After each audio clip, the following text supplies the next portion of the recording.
Oh, that's a bit wonky. Hello and welcome back. I'm Natalie, and today we are going to be doing a bit of stamping and combining that with the ScanNCut. So first of all, let me just see if I can just sort this camera out. It's gone a bit fuzzy. So let's just check it's not the actual camera's got a bit mucky, because you never know. So quick clean, sorry. Down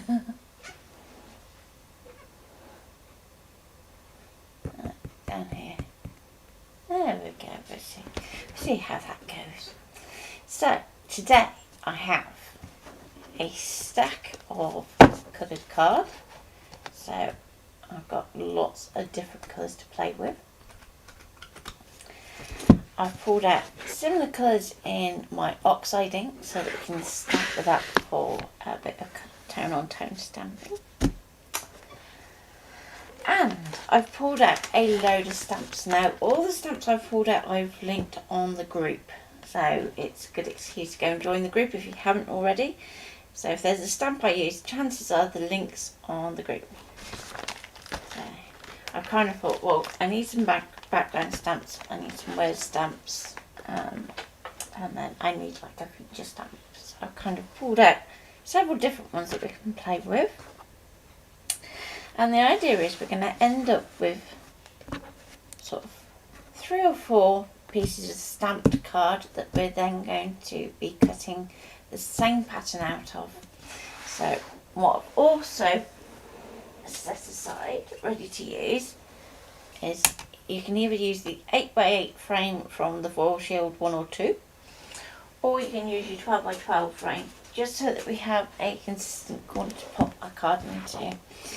Now, our card is about A5, but it's actually slightly larger, so it won't work with the A5 frame without a bit of trimming, so I thought it was just easier for today to hop over to that 8x8.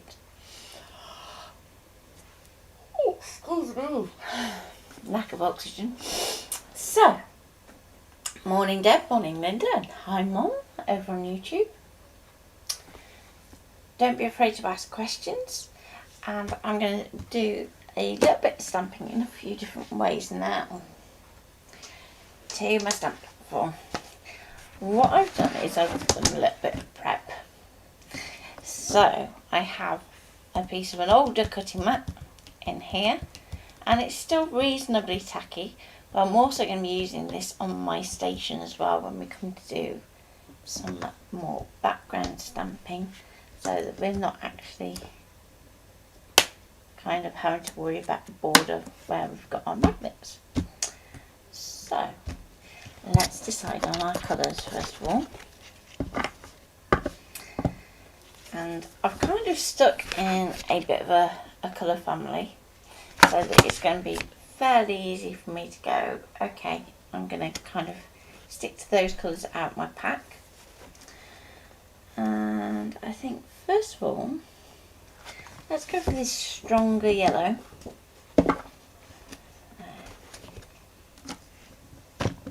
And because it's a strong colour, in theory, our white should show up well. And move that magnet out of the way for a second. Now, you could put your magnets back on your card if you want to, but because we've got this sticky here, we should be okay to just leave it like that. Now, if you're working with clear stamps, you're probably going to want to put your magnets back on just because they're quite sticky, so that tendency of the actual material. Whereas I'm going to be working with rubber, so it's not going to be that much of an issue. So for this first piece, I'm going to go for Eeny, meeny, miny, moe. I'm going to go for the tiles, I think.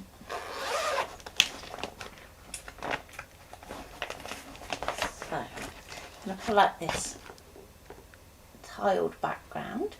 Again, the link for this is on the group. And I want to try and stamp a large enough area for my background. So in this case the stamp is A6, but the cards I'm working with are actually just shy of 6 by 6 inches. So we're going to have to be a little bit clever about how we do this particular background.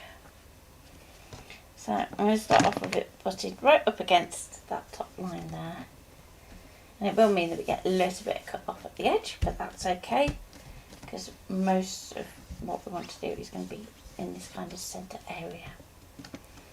It's also a good idea when you're doing something like this where you've got a stamp that has a jagged edge to not put your join smack in the middle, because otherwise it makes it really obvious. So if you offset it a bit, it kind of blends in a little bit better. And I'm going to go to Picket Fence, which is a white ink pad, and let's apply that onto the stamp.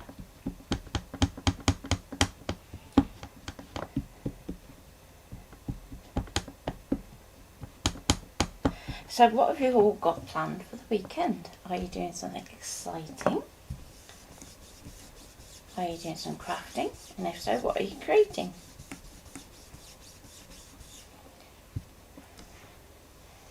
So because we're doing white on a colour, I am going to do a couple of impressions. If you really want to make this pop, what you can do is actually emboss white over the top of your white ink, and then you'll get a really strong white background.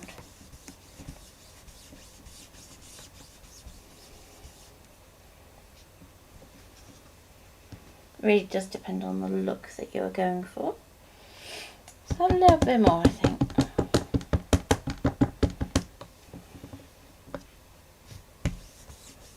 And then we can move over.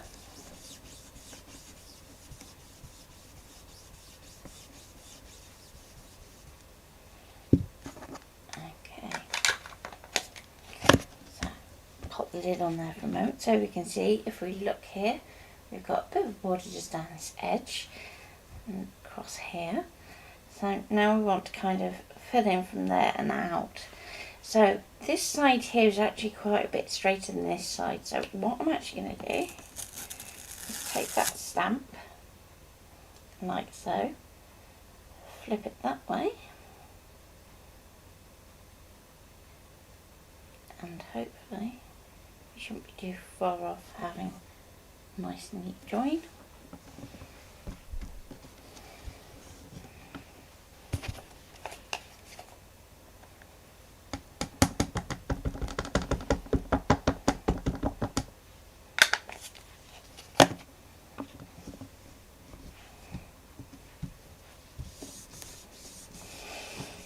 And there we go.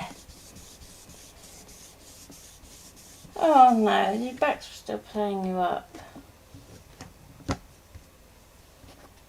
That's not good.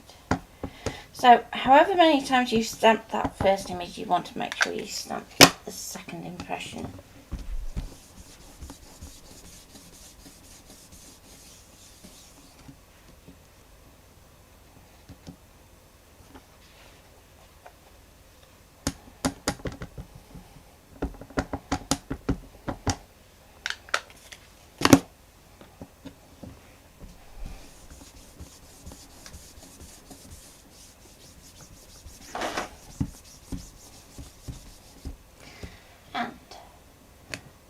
Once we've done that, we set that to one side and move on to our next piece.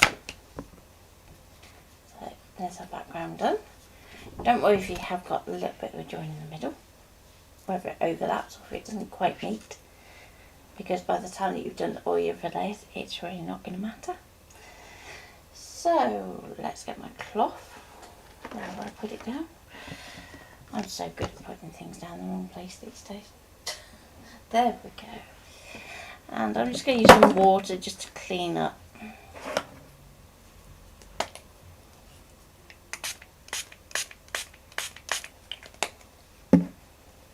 Now if you've got a bit of gel printing or something like that, you could always stamp that once you spritz your water onto your gel print. You'll get a really funky background rather than wasting it.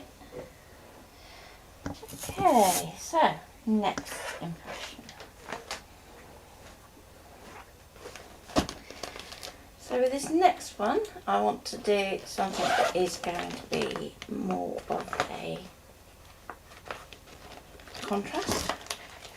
So I'm going to hop across to this one, and I'm going to pull out, and it's from Butterfly Dreams.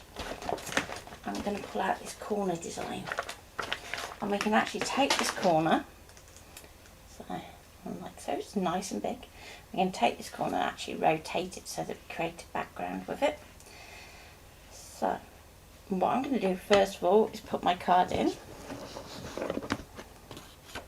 because then I can work out where I'm going. So we've already got a nice strong yellow,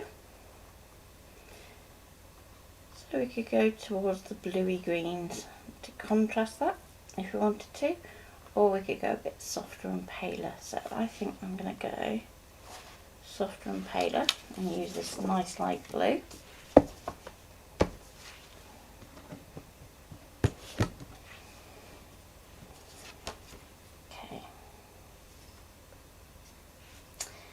going to pop that onto my mat.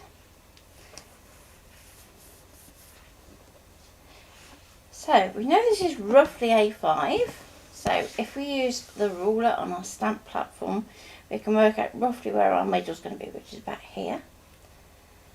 So when we're applying our stamp, if we aim for that to be middle, I'm going to push that over to the edge like so. Then in theory, when we flip it round, it should kind of nest itself. Now, I do say in theory, because you never know. So if you're erring on the side of caution, just pull that back a little bit. So 10.5 is just past this line here. And I think I'm going to go about there. So now, lay that down.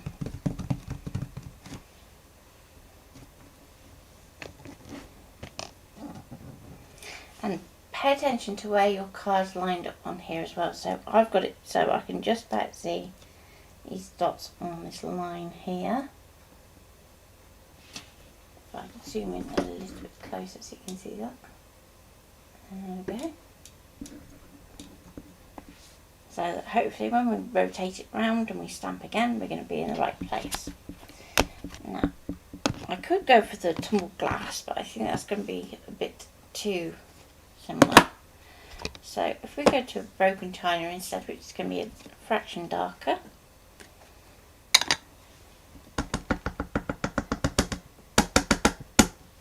and let's zoom back out a bit. There you go, so you can see the inking as well.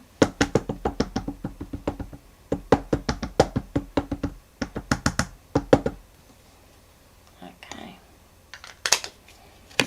so I'm going to stamp that as it is, and you can see I've done a really rough kind of inking, so I don't think you'll get it perfect. So all these elements I'm doing are background elements at the moment.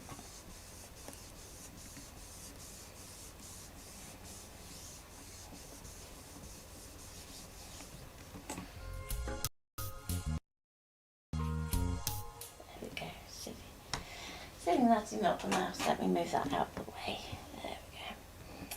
So now that we've done that, I'm just going to grab my cloth, give that a quick clean, and I'm going to go back to my tumbled glass, which is the lighter colour, and I'm going to do the same again, so I'm going to ink it up.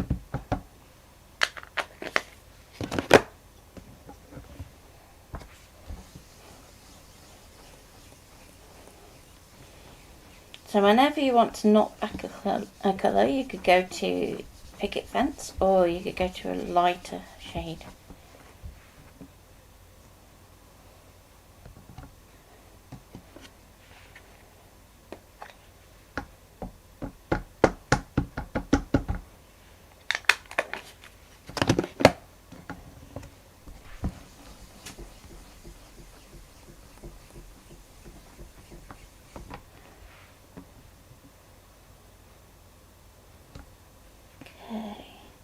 maybe a little bit of white. So you're almost like colour mixing directly onto your cardstock.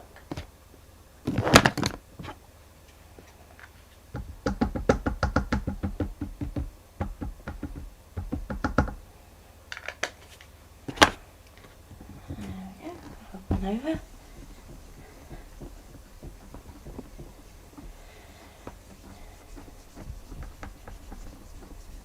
Okay, so that's going to soften that colour. So now I'm going to pick that up, rotate it 180 degrees, line it back down with those dots, like so, and give your stamp another clean, and we're going to do the same inking pattern so that we get the same colour.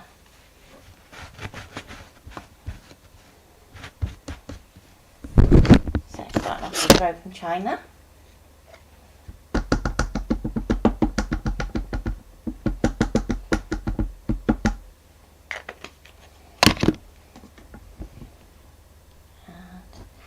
let's see how that goes.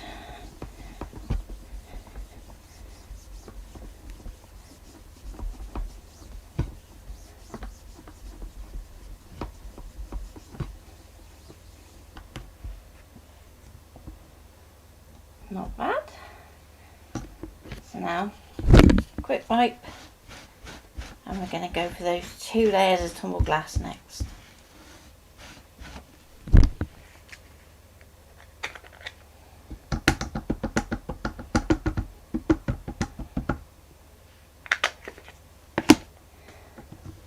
So, layer 1.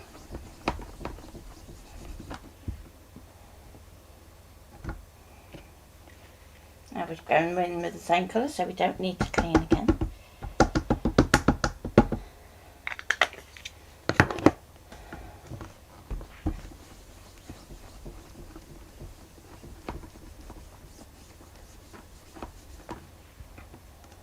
Okay, so we can see it's starting to match that colour a bit more. Now we're going to go to the white, so you can definitely need to clean as much of that ink off as possible. Okay.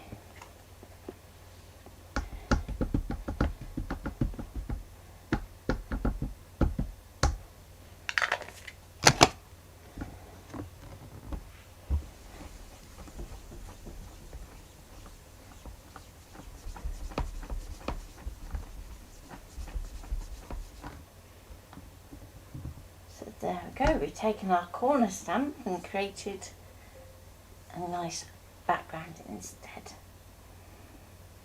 So again, I'm going to set that to one side, let that dry.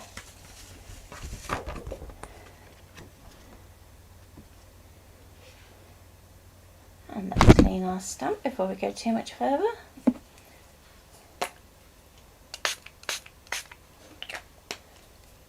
So have you all enjoyed this week where we've been doing a little bit of silhouette and a little bit of ScanNCut? Has that been a useful exercise to see the difference between them?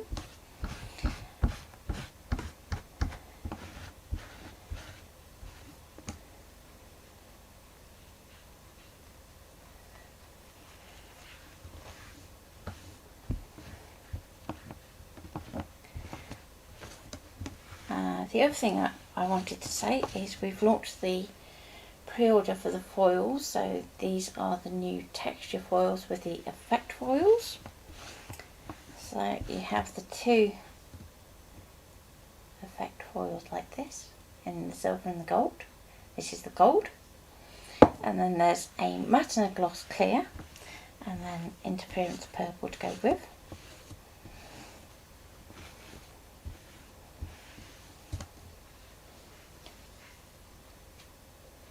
Then let's just pop that one back away.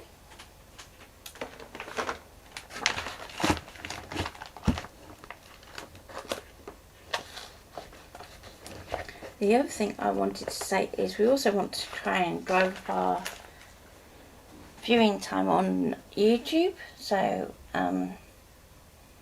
we're we're going to be doing small videos that are exclusive to YouTube.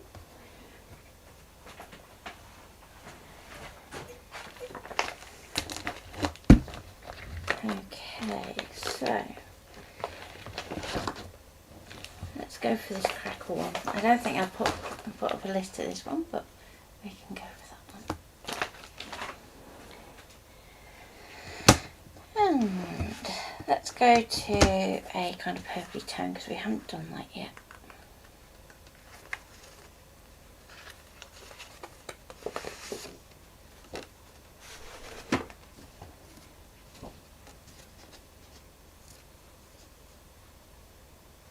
So again, I'm going to line it up on those dots so we've got a nice clear run at it. Centre point is about there to there. So we're going to have a little bit of a join in the middle, but that's fine. Let's try first of all with our milled lavender and see how it comes out. It might be too close, but let's see, give it a chance.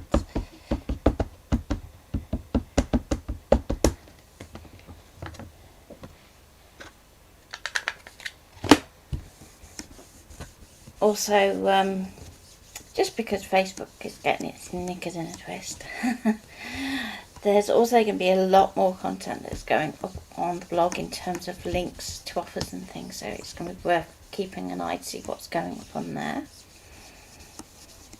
So I have pretty much a release scheduled per weekday. Okay, that's a little bit too close, so I'm going to go up to the seedless preserves. Now again, because we're changing colours and going really light to dark, let's just give that a quick wipe over.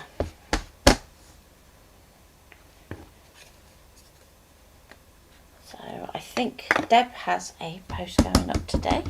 I could be wrong. It could have been yesterday, but it's one or the other. And that's a really funky project that I'm sure you'll all like and want to have a go at. So it's storage. Yeah. So it's one of those things that we all need a little more of.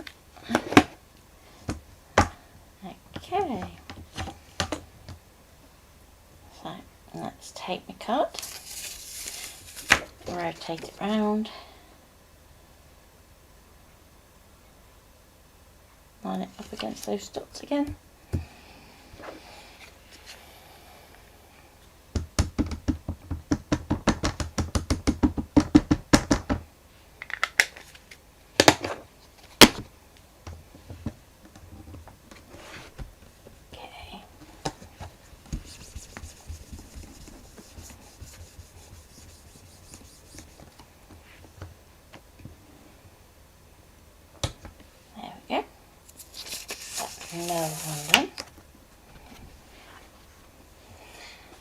And you want to kind of continue this until you have enough sheets for all the different projects that you need to create. So that's probably enough for me for today for background. So now I can hop on to the next set of stamps. Okay, so let's peel that off there.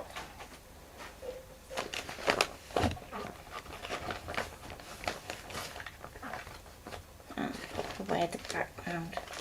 So for this next piece I'm going to swap over to my station, so let's bring that in, and this is where I'm going to be using a stamp that is larger than my stamp platform. So I'm just going to pop these magnets off so that I can get to my sticky mat. Like so.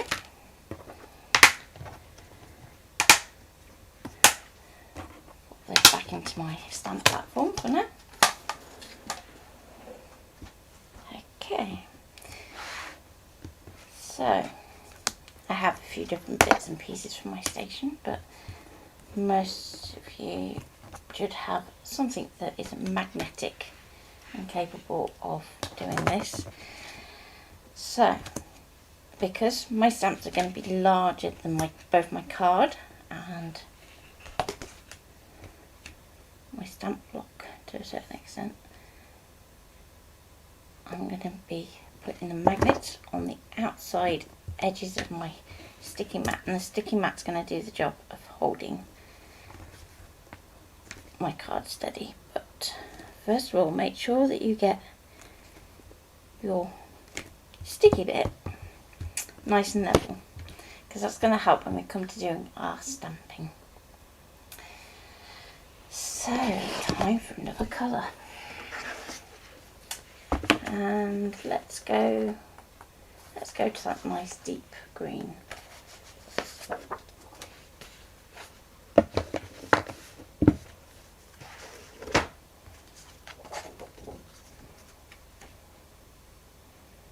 Okay, so try and line it up nice and level. Now if you have some blending tape or something like that, you could always mask off your cutting mat if you don't want to get it dirty. And here's a top trick for you. So I don't happen to have the stamp book for my word strip stamps. So here's a top tip for anyone who is struggling to stamp their images. So I'm going to use a nice large flat wide ruler, and I'm going to take the nature stamp like so. I'm going to pop it down onto my stamp block that is my ruler. Okay, now this is where it comes in handy having a ruler that is different on both sides. So remember which is the bottom. So I've done my thicker bit as being the bottom. So when we're stamping, we always want to have that in the same direction.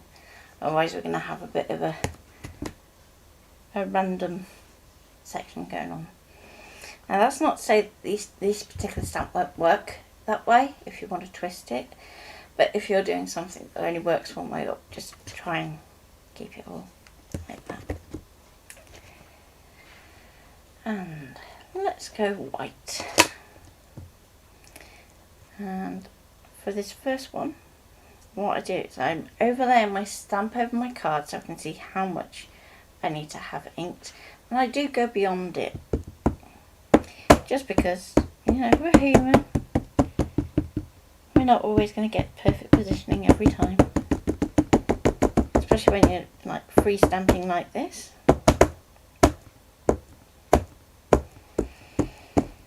Now if you're doing this as background, you don't have to be perfect on your inking. If you are doing this as like a foreground, then you do want to do it a bit more precise than I'm doing this. So we're inked up to about there, so if I put my fingers there so I know where I'm heading, we can drop that down. I'm going to place 2 fingers on top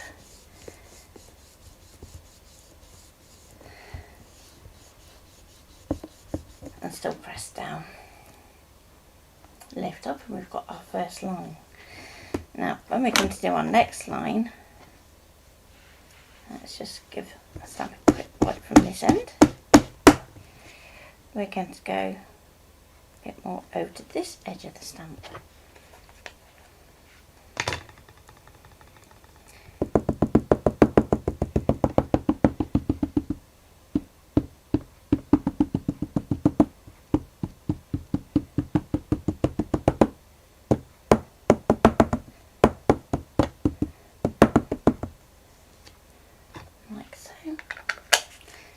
I'm going to do the same again, so put my fingers roughly where my ink finishes, flip it over, and I'm going to try and keep it level. So this is where the grid on your mat is going to help you.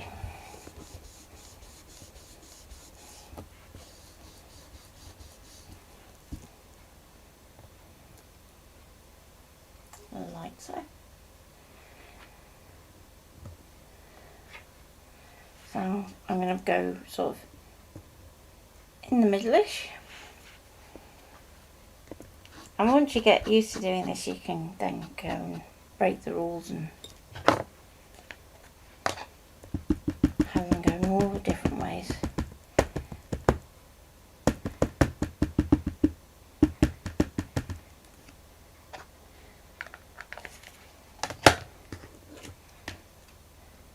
So this time, because we've got two edges, I'm just going to put my fingers on both. Line it up level. There we go.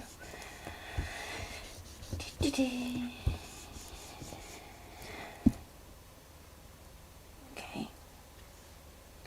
And I've got a little bit at the top here. So what I would do, clean it all off and then just ink that bottom line. So remember, this edge is at the bottom at the moment. So we're going to go like that.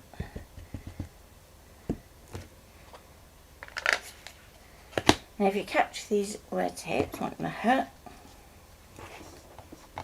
And this way you're going to see why we then move the magnets. Because we just want to get that edge. If you need to just twist those a little bit out of the way, just do that. And there we go.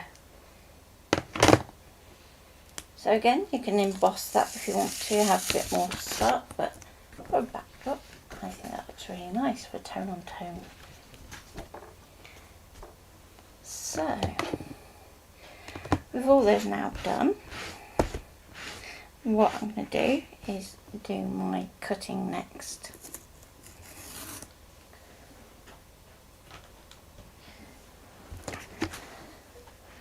So let's move my ruler out of the way. Now I am going to need this back in a bit. So try and pop it somewhere clean. And cutting mat.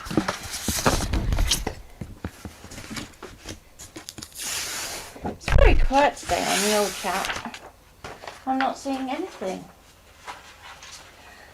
Have I got you all engrossed as to where I'm heading? Okay. I'm going to set the rest of the colours to one side for a moment. And just going to bring in my foil shield and line that up. So the reason that we're using the foil shield at this point isn't to protect our cutting mat like it normally would be, but it's to give us a guide to line up to so that we know it's always going to be in the same place. So if I take a bit of a scrap card here, so long as I know I'm always going to be going up into this top corner, I can stick that in there and go from there. Okay. If you're using the 12 by 12, you would do the same thing. Just remember that you're always going to go up into that top corner, and then you know that you're going to be in the right place. So there is going to be a part of our card which we're not going to use because we're working to the 6 by 6 card, so we're going to be kind of chopping this into a square. So what I would say is, particularly if you've got something like this, so let me turn that off the right way. If you drop down here and you've got whole words, then what you might want to do is to cut them out individually and put them into a little jar so that you've got like a pre-made sentence. So if I take some out of here, you can see that that's what I've done with some of the other stamping where basically it's not being used, so I can just have those ready to go, nice and quick for journaling projects. Or you can just use it as another piece of background onto a different project. So I'm going to pop that up into that top corner. It's also important to remember which way round you've done it if you're working with rectangles or something that is directional like that. And let's turn on the ScanNCut. Grab my mouse so I can change view, and there we go.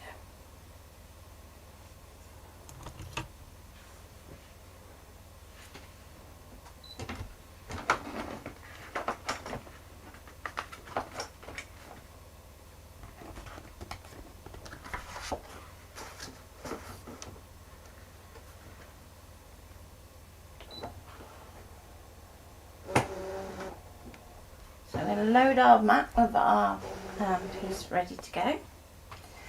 And what we can do first of all is put any basic shape on the mat just so that we can get to do that background scan. So if I go into pattern and basic shape, now originally what I was thinking was I would just do some nested squares so that then we can actually just swap and change between the different layers. But then I kind of got a bit of a triangle move going on today. So what I'll do is if I first, for these layers, I think I'm going to stick to squares so it's kept nice and simple. What I'm going to say is if you want to swap the squares for triangles, you can do. If you want to kind of mix and match when we apply things to a card in terms of not necessarily nesting them as we will be doing, then that's fine too. So let's go to our square, and because I'm working with a card blank that's sized in inches, I'm going to swap over to inches, which makes life a little bit easier for me. So here's our card blank. So if I happen to measure from the score line,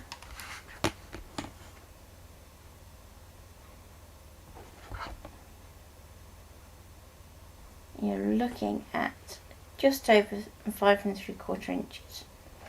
So if we're to go down to a 5, you're going to get quite a big border all the way around. So I think that's where I'm going to start, with a 5-inch square.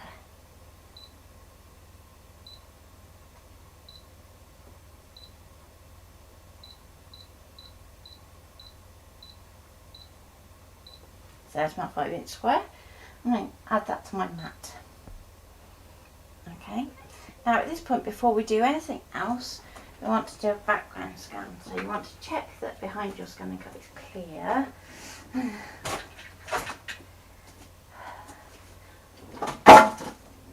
we go.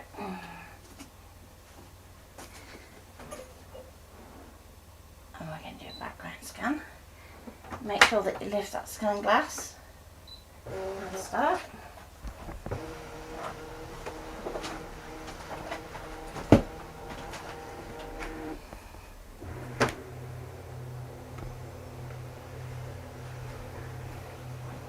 So, hi Green. So far we've done some background stamping onto A5 card, so we've worked kind of tone on tone. Oh, don't drop the pencil. We're going to put all that square in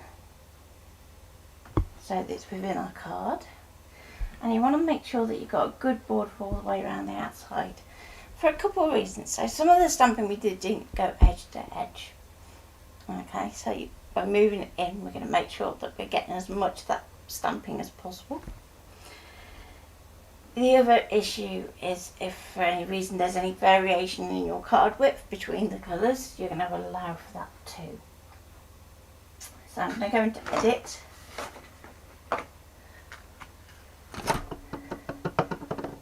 And then I'm going to go into move that over and down a little bit, just so that we're well away from that plastic edge, so that we're not catching that.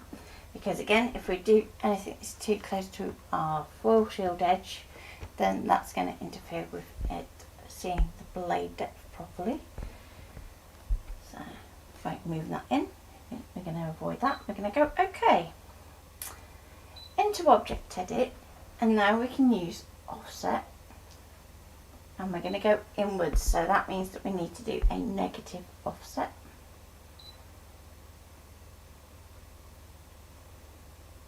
So you can decide how deep you want that first border to be. So it doesn't have to be too deep. Let's go to 0.3 for that first one. Okay. Now when we offset, it's going to create another layer, but it still has our original shape selected. So we're going to go OK. We're going to use our arrow key to change that inside shape. And then we can do the same again, so back to offset, and this time we can create a little bit more of an offset. So this one's going to be a bit wider, so let's go about there. So say 0.6 just to make it a nice round figure. So that's 0.3 for the first one, 0.6 for the second one. So we're going to go OK. So now we can see that we've got all our squares and they're perfectly centered, so we haven't got to worry about a line. So that's why we can use offset instead. We're going to go OK. OK. Now just press your card down well so that we know that it's not going to shift when cutting. And let's take our auto blade because we're only doing squares. So it should be fine. I'm going to go OK. Please select cut, into settings, change for your blade.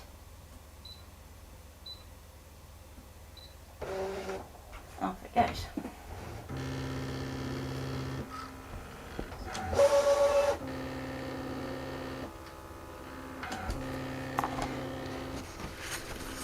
So, just while that's doing that very quickly, let's pop back overhead. So green, you can see what we've done. So we've taken a large corner stamp and turned that into a background. We've taken a background that doesn't have a straight edge and kind of match that up. This one's a little bit straighter, but you can see that we've still got a bit of a gap in here. And then the one that's cutting at the moment is from the wedge strips. And that we stamped with the ruler so that we had enough length to cover the entire strip. So now for the reveal. So we're going to have this piece that we can set to one side. So it could be that we end up using that for a picture frame. No, I have not sorted out the mystery blade for the SDX. I've looked at the standard blade for the CM. I've looked at the vinyl blade. Sarah Lou and Nicola both very kindly put up pictures of their fabric blade, and it's not that either. So, who knows? It is a mystery. The only thing I can think of is when we ordered the one set of blades, is one of them arrived open, and whether somebody had swapped it for something that is different, I don't know. So there's our outer frame.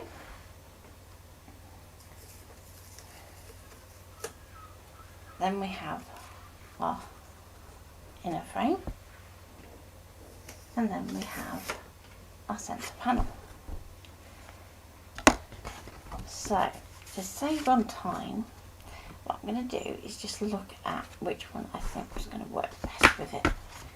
But the idea is that you're going to do the same cut to everything. So what I will do off stream is do it so that you can see what it looks like when they're all cut. Now this one, because it's going to be in the middle actually, I'm going to leave that one for now. Let's go to something else, because if I do this one I'm going to want to move my shapes. So let's do one more. Let's go gold. So let's do our yellow. So the whole idea is that we're using our guide to kind of push that up into that corner, so it's going to cut in the same place. So I'm going to go OK, and we can tell it to cut again using the same settings.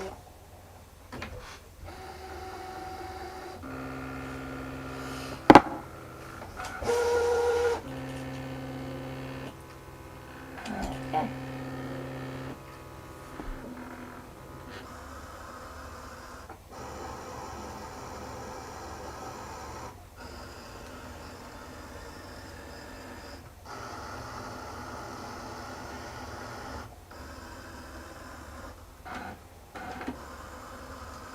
So this is one of the times that actually, if you kind of just stick to having everything up in that same position, it's actually a lot quicker for you to create bulk cards that way.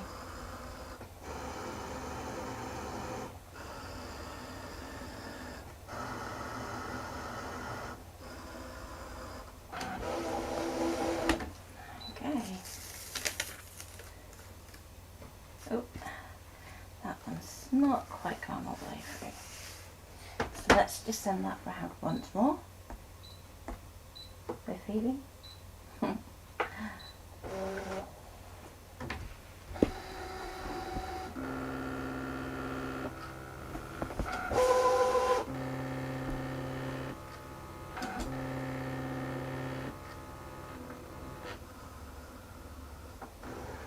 So if there was more time between cuts, what I would do is carry on stamping the foreground images and the sentiment that you want to put on.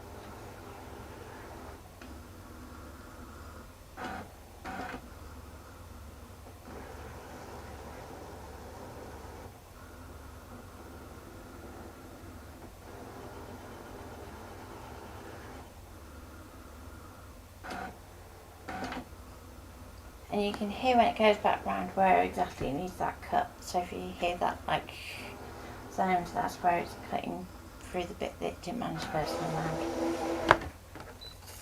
So, in theory, should be good to go.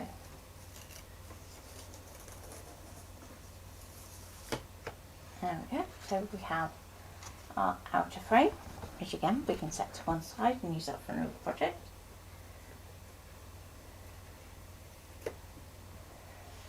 Let's just pop that back overhead. So we have our middle frame, which is going to be the outer frame of our card. So I'll pop that one on top there.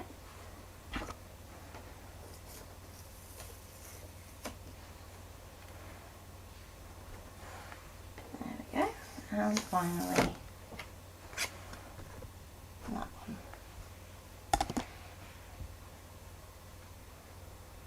And let's just do the same for the purple, just while it's here before I move everything. So that's something to bear in mind, that you do everything that is in that position first of all. Go OK. And we'll go again.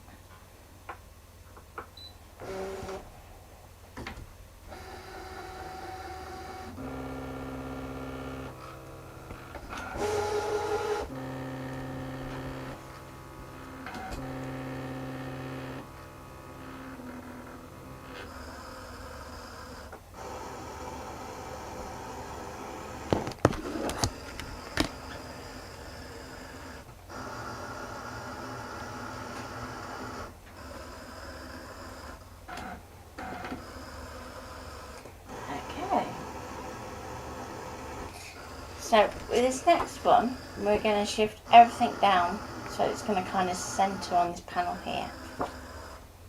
So for all those elements that you've done where you've centred it to that point, you're going to want to shift it to the new position.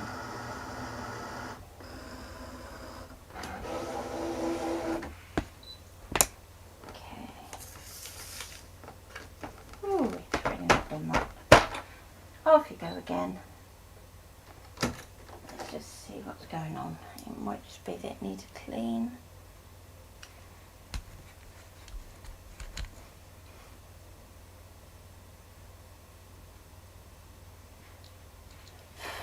Or it might be time for this one to have a new blade too.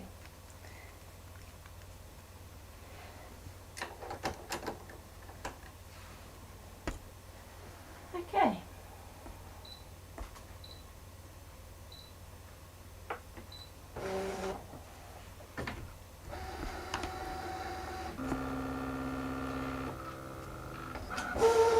So we're also going to be a little bit longer today than what I had planned, because I do want to get this entire card done so that you can see all the different techniques to make it.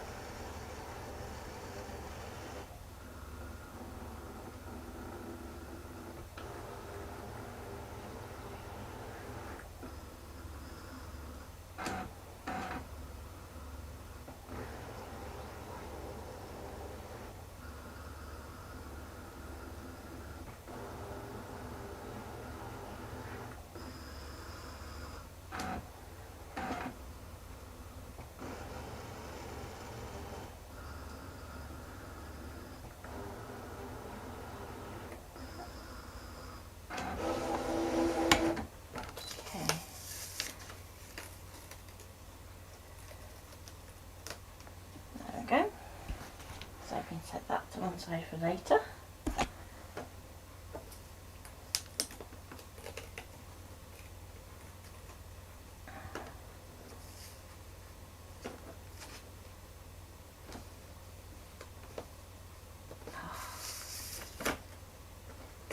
This one's going to be awkward today.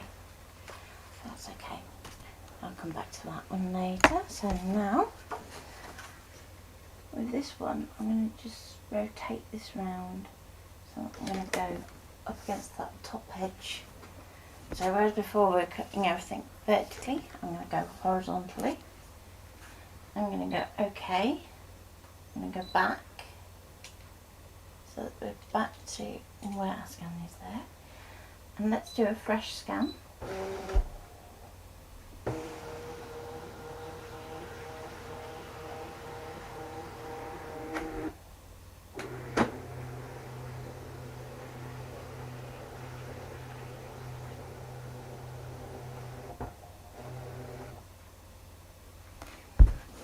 Okay, so I'm going to go to Edit. I'm going to go to Multi-Select, Select All. Okay. Then we're going to go to Object Edit and we're going to group everything so that we don't accidentally knock out that alignment. And then we can move it across. And you want to do it so that your design lines up in the middle. So if I go OK, at this point it's kind of roughly right, but I want to go in and just fine tune that. So I'm going to zoom in. And you don't even need to zoom in that much to be able to see that actually it just needs to nudge that way to the right a little.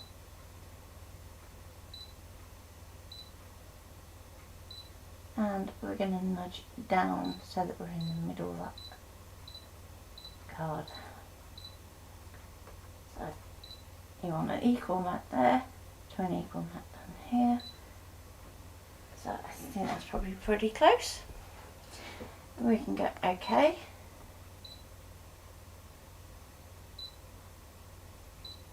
Lots of OKs to get to cut. And just because it's playing up a little bit, I'm just going to put up my pressure one notch.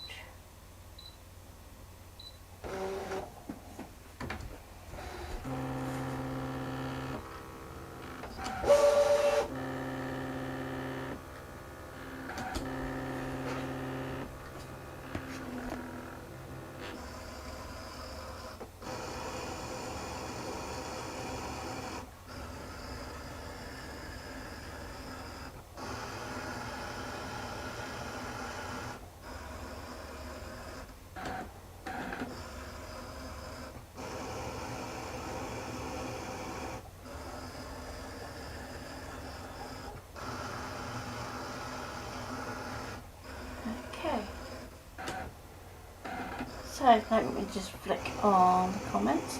So hi Sylvia, hi Sandra.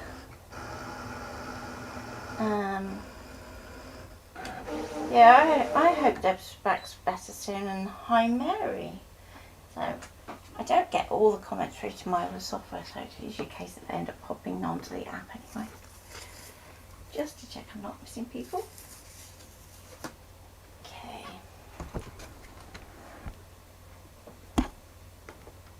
So now we can get our frames.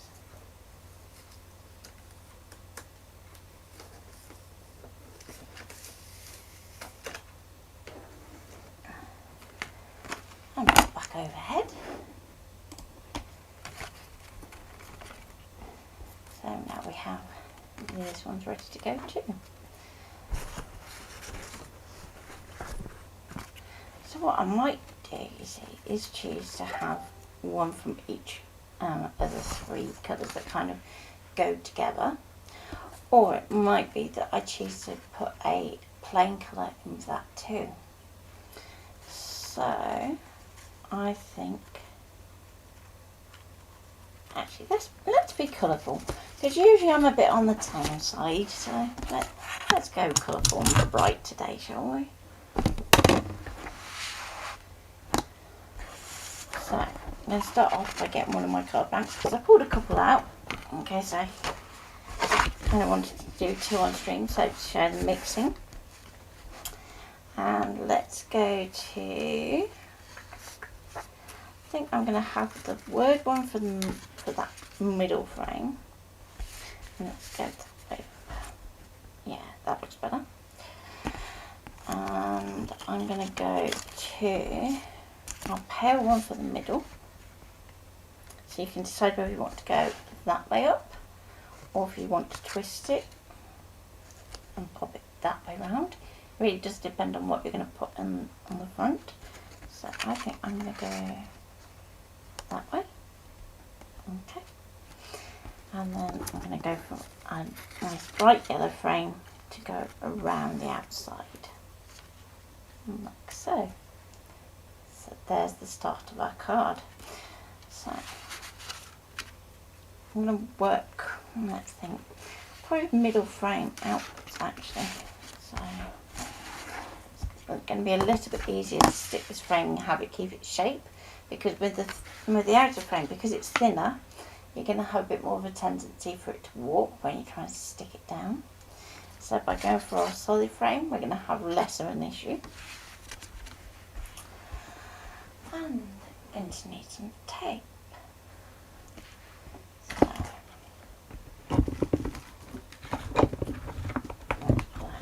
double-sided.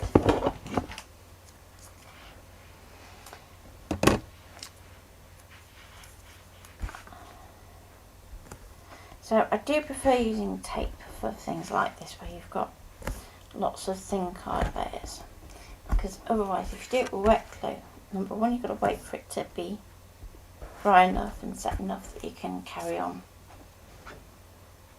popping all the rest of the layers on. And then secondly, you can find that you get a bit of warping going on, which isn't good when you've got something like this that kind of butts up to itself.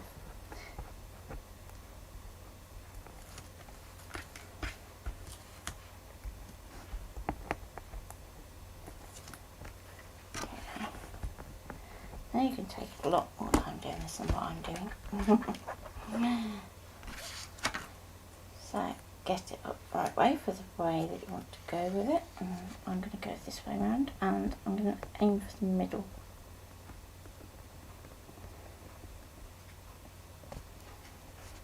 And smooth that down.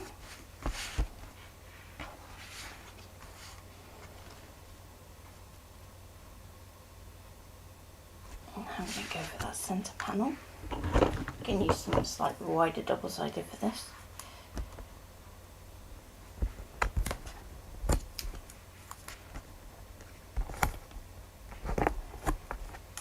So at this point, if you want to put any like brads or eyelets through your kind of main design feature, this is the time to do it before you do all this sticking, so that you actually conceal the back of your brads or your eyelets.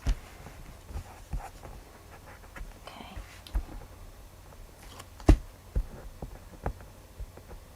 So if you're thinking that is way too much tape on that piece, for the most part I would agree with you, but if you're going to put anything with any kind of significant weight, you're going to want to put a little bit extra. So I might be building this up.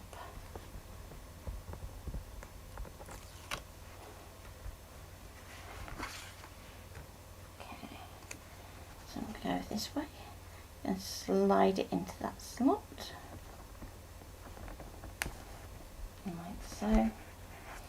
Now, if you find that your machine is very slightly off, what you can do is just go over that with your bone folder just to kind of ease it into that slot. So I'll do that in a bit.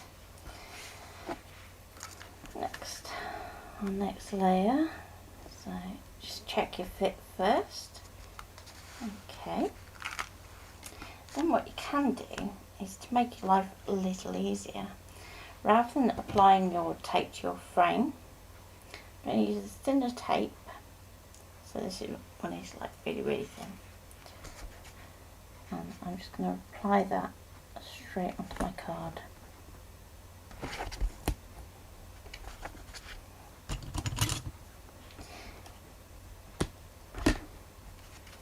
Doesn't tear very well, this one, so I do snip it with scissors.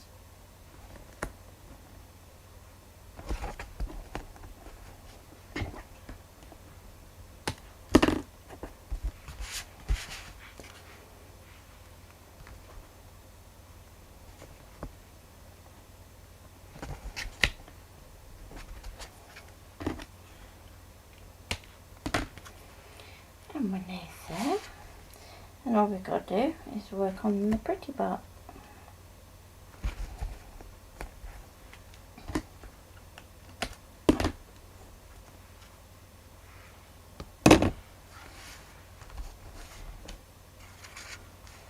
Okay, now to get all these little fiddly backings off, I'm going to use my hook tool. So if you've done a lot of vinyl work, you'll probably have one of these.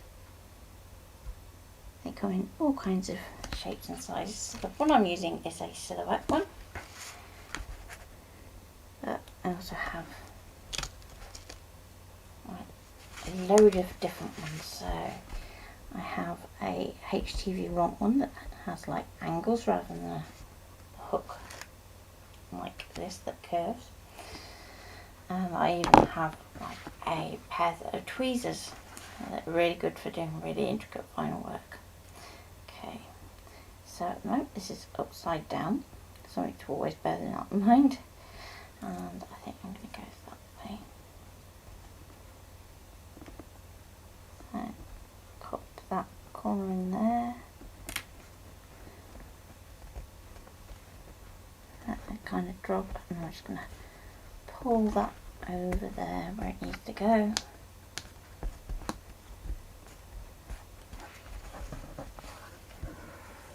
There we go. So we have our card base with our patterns on. And it almost looks like a quilting design, doesn't it? So if you wanted to do that kind of effect, you could do. So you could use like paper piercing as well to do like these stitch marks around the outside. If you haven't got the paper piercing kit, you could use a pen and do faux stitching, just using one of the dashed line options in Canvas and then taking that back to your ScanNCut. Okay, so now that I've done those backgrounds, I'm just going to take the foil shield off my mat and we can unload it for now. And I'll bring that back in a minute. So I have some white card here, and what I want to do next is concentrate on doing the decorative elements. So let's move these scissors and tidy up the desk. There we go. So remember how I said that we were going to want our stamp, well, our little sticky mat back for our stamp platform. Let's grab that back in.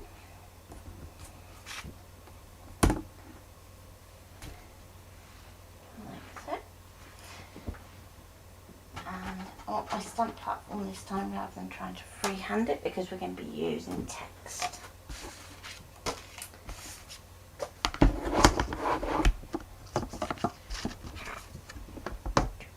There we go.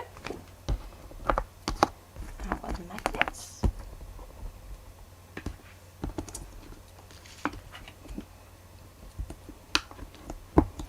So this is just an old cutting mat that I'm using in here. As you start to find that it starts to lose its tack, you can always put a bit of zig 2-way glue on it just to re-tack it. I'm going to pop this again back to those same dots in the middle. And I need two things. I need a nice sentiment that we can then scan, and I also need something that is going to be like a foreground piece. So I've pulled out two sentiments, and this is Word of Comfort. So you've got some more like verse like ones if you want to do something that's more of a panel. And we have some vertical sentiments as well, so if you want to do like a strip for a ribbon, you can do that instead. So for the one I'm going to show you, I'm going to go for this one. So I hope your burdens are feeling lighter. And let's go for that one just there. And just to speed up the process a little at the same time, I'm going to do a focal stamp. So this is the wish flower.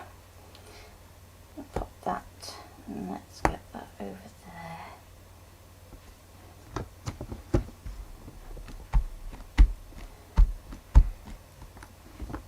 So just bear in mind how much of a gap you got there. I think I'm just going to adjust that because I want to have a bit of border around my sentiment. So let's go there. So, off we go. And I'm going to use the darkest colour out of my background to do my stamping. So in this case I'm going to go to Peacock Feathers. Now if you wanted to go to black instead, you could do.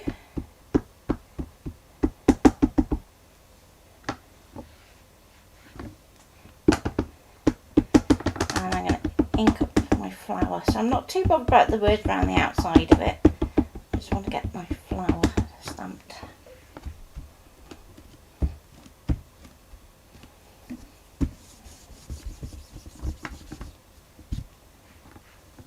Okay.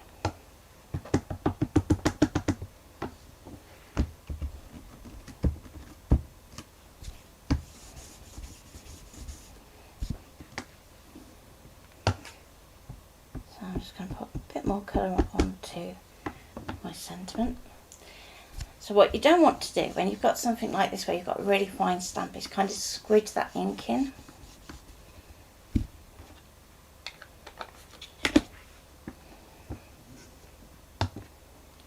There's just a little bit there I just want to try and pull out. So I'm just going to use the corner of my ink pad very lightly just over that area that's kind of missing a bit. Give it a good squeeze. There we go.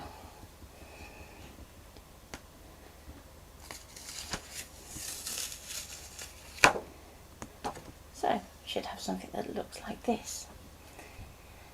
Now, very quickly, I'm just going to wipe the stamp off, just so that when I close up my stamp platform, I'm not going to ink my sticky mat.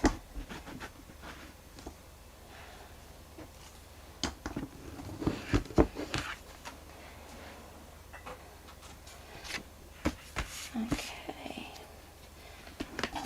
so I'm going to grab some water. Messy mat on my desk and just a little bit of a squidge of ink. Won't take very much to be honest, and use a craft paintbrush rather than a nice watercolour one, just because your oxides do tend to cling into your brush a little bit.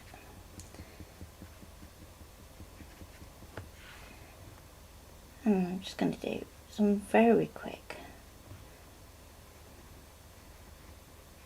watercolouring with the oxides. So just go where you know your shadows would be, stay within your lines and you'll be alright.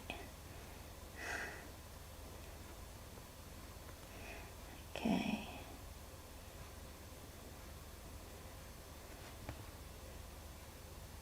So in the centre of the wish flower you've got some little stamens, so I'm just going to go around those because we can always do a bit of doodling to put those back in after.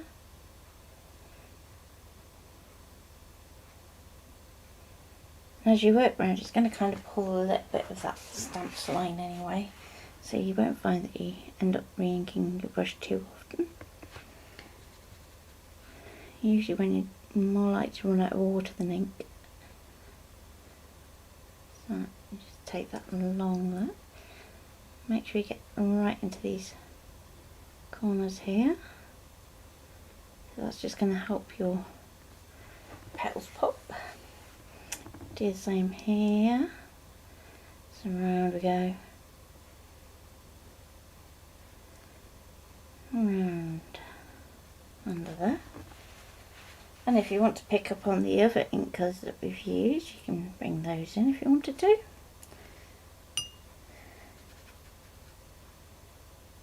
If your brush starts to splay out a little, it's time that you get a little bit more water on your brush. So down the inside of those stamens again. And along kind of the bottom edge of that petal. So we make those foreground petals pop. And with our bud, doesn't take very much. A bit darker just on this centre bit here, because it would naturally be that in nature anyway.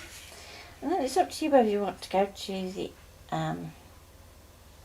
time of actually filling in things like the stamens and the stems and the leaves. So I think I might just do a little bit of rough shading.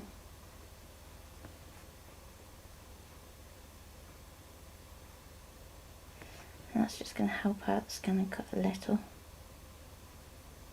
So if there's anywhere I think it looks like it might have a break in the line, just go over the line.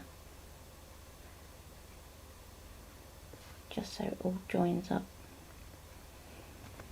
Down here I'm just going to go a bit flatter with my shading, because it would all kind of be in shade anyway.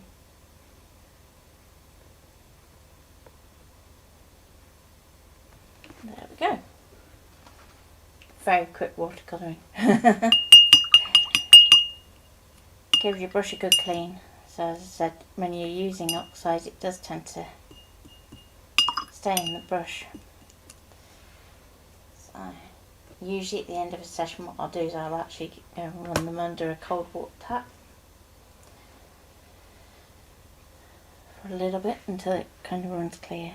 And again, I'm going to end up wasting a little bit of ink here, but I don't want to go put my elbow in it because I know I will.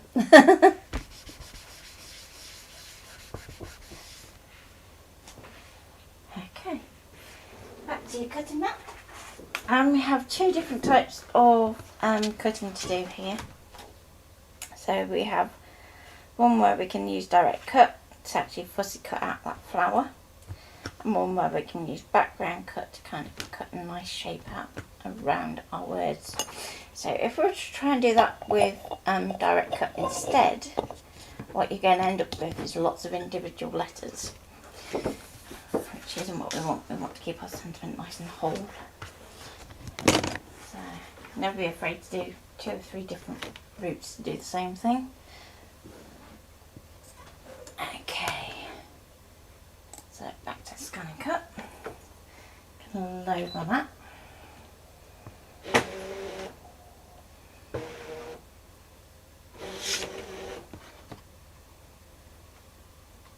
Okay, home to reset, and now we can cut out each of those individual elements. So I'm going to go first of all to pattern, and let's choose a nice shape to cut out for our sentiment. So sometimes we can find something in here that will actually work better than a basic shape. So it's always a good idea to just go, actually, if I go in there, can I find something that's going to work? So let's do something different. Let's try this one. So I'm just going to bring it in as is for shape. So remember how we have to have one shape on the mat to do the background scan? Off it can do the background scan.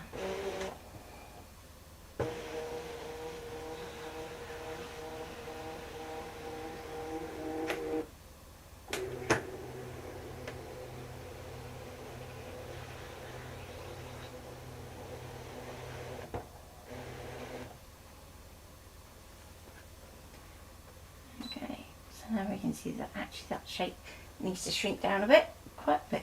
So if we're going to edit, object edit, first of all I'm going to rotate it so that I have that kind of little torn edge from where it's been taken out with a jotter at the top.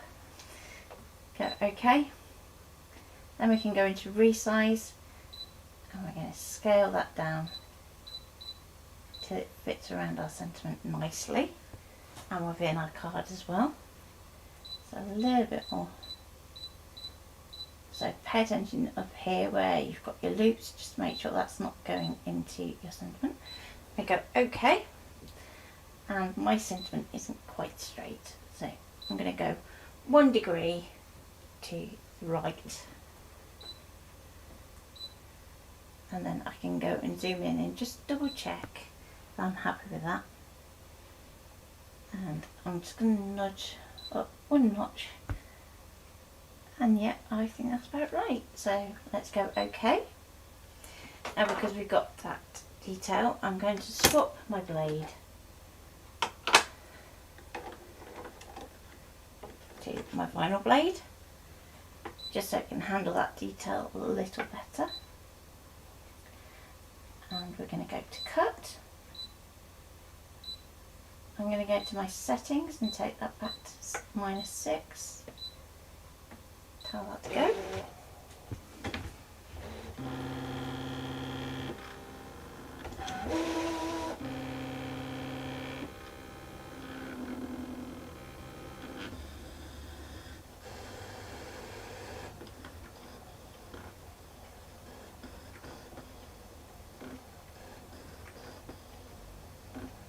Now if you want to create a mat for that, what you're going to want to do is to save that particular size that you've done, because otherwise when you come to do your direct cut it's going to forget what size it was. So let's pop that up off the mat and just make sure that's cut. Looking good. So the reason I say take it off the mat is so that we're checking that it's actually cut. And there we go. So if I hold that there, you can see that we have our sentiment piece. I'm just going to stick those little pieces back down to the mat. So I just, so where you've got these bits, just make sure they're all stuck back down, so don't accidentally snag when you come to do your direct cutting for your flowers. So we're going to go back here. Now if you want to do the offset, like I said, you're going to want to use that save function, but I'm just going to go home, OK, scan, direct cut, machine, colour, because it's, you know, got areas where it's going to be a little bit lighter, so it's going to need that help. And it's going to say scan the lever, and off we go.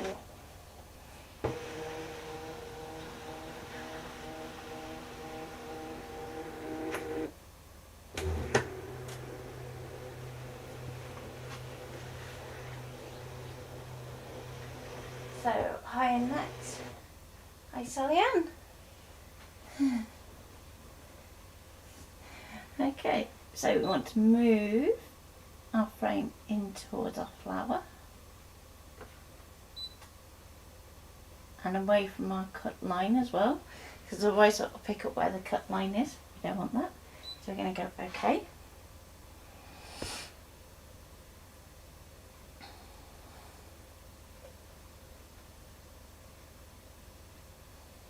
So we can see that we can see our flower nice and clearly, which is good. That's what we wanted.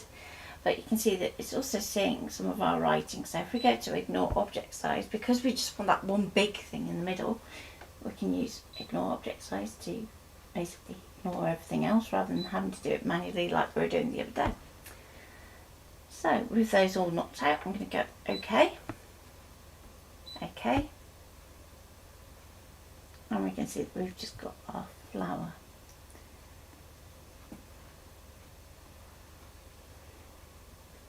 Just try and make sure that it's picking everything up. So if we go into offset, we can go out a little bit, and just looking at that and then looking at my stamped image, I'm going, I think it is missing a little bit just up here. So I'm going to cancel that for a minute, go back, I'm going to go into my contrast, and let's see if we can pick that up a little bit better.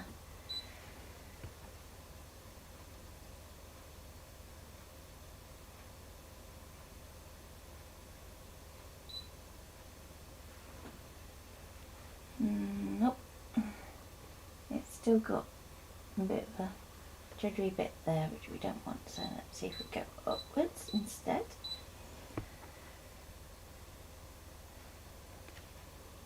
Just tweak that view just there.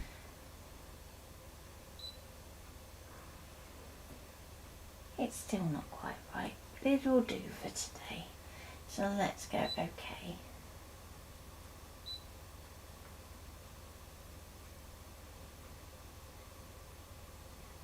Okay.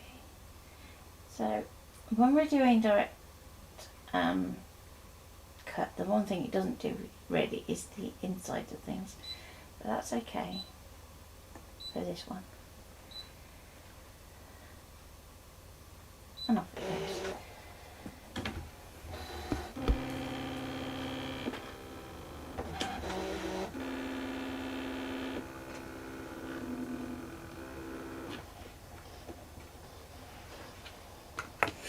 So, you'll have noticed on the group that I did a poll about what people would like to do to celebrate when we get to 5,000 members.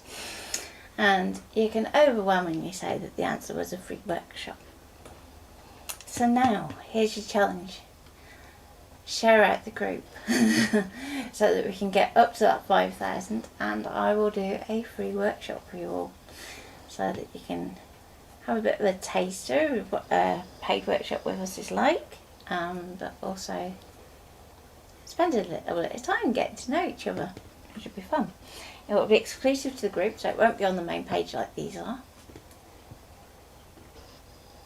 So only group members will get access. There you go.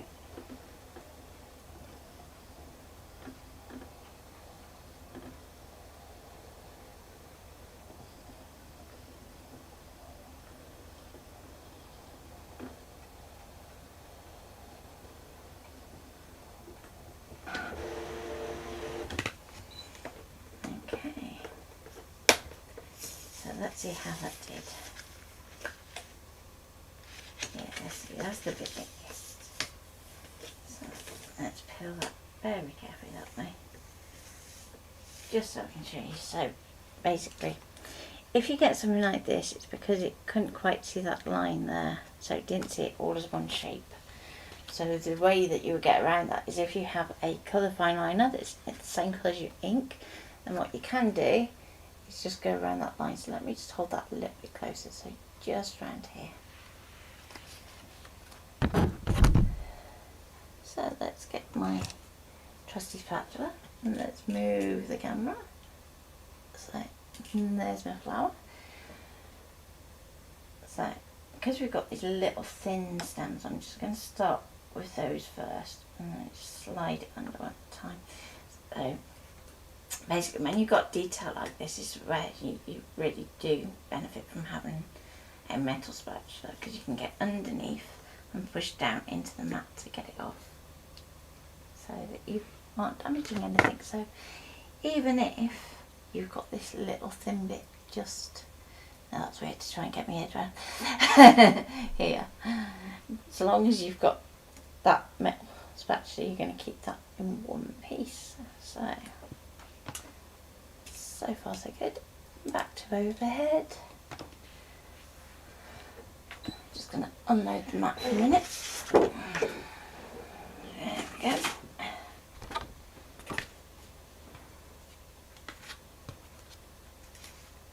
We've got our sentiment. Let's just see if I can get that to focus a little better. And we have our flower. Now if I put the sentiment over the flower like so, it's going to cover up that fact they missed that little bit. And I really like that. Ta-da! Job done.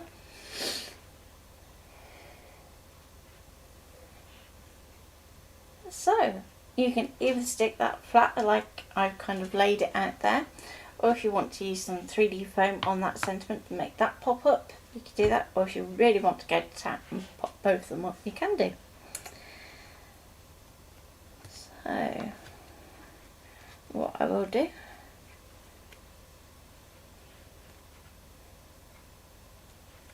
this just very quickly. Less is more when it comes to wet glue, so I'm just going to use some little dots. Just because we've got these little fiddly stems here, so the tiny dots. I can go that way and out across the top of my frame like so. And then let's go 3D foam, I think. So I'm actually trying to get out of the habit of using 3D foam. So what I'm doing as an alternative is keeping all my scrap card, so the bits that go wrong or the bits that get chopped off, and then cut multiples of the same shape or a slightly smaller shape, and then you can use your wet glue or your double-sided and stick those together instead.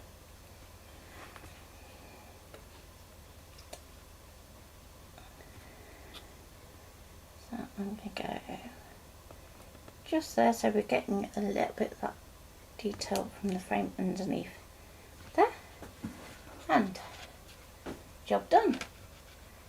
Nice simple card, and we've still got loads more pieces to actually make some more of those. So rather than necessarily cutting that out in one go, what I would do is actually stamp your 3 flowers, your 3 sentiments,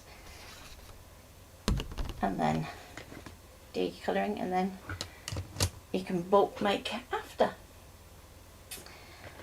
So I hope you've had fun and enjoyed that, and I would love to see what you do with the project. So in the group, if you want to, you can start a new album which is just yours, and that's where you put all your cards. Or if it has the DT nicely, they might just put up just a project album so that you can just put it in there. And I think you can post anonymously to the album, so if you're not feeling brave enough to put your name on it, I do allow posting anonymously in the group, because admins can still see who's posting. So, thank you Mum, thank you Linda, and hopefully I should also say thank you to Sue as well, who has liked the video. So, take care, and I will see you next week. So there isn't a stream Monday because it's bank holiday. Yay! I'll be back on Tuesday, and it will be another project with the ScanNCut, but it might be that we use dies for a change. Or how about, we haven't done this in ages, how about we do some embossing border work with the ScanNCut? That'd be fun. So take care, and bye.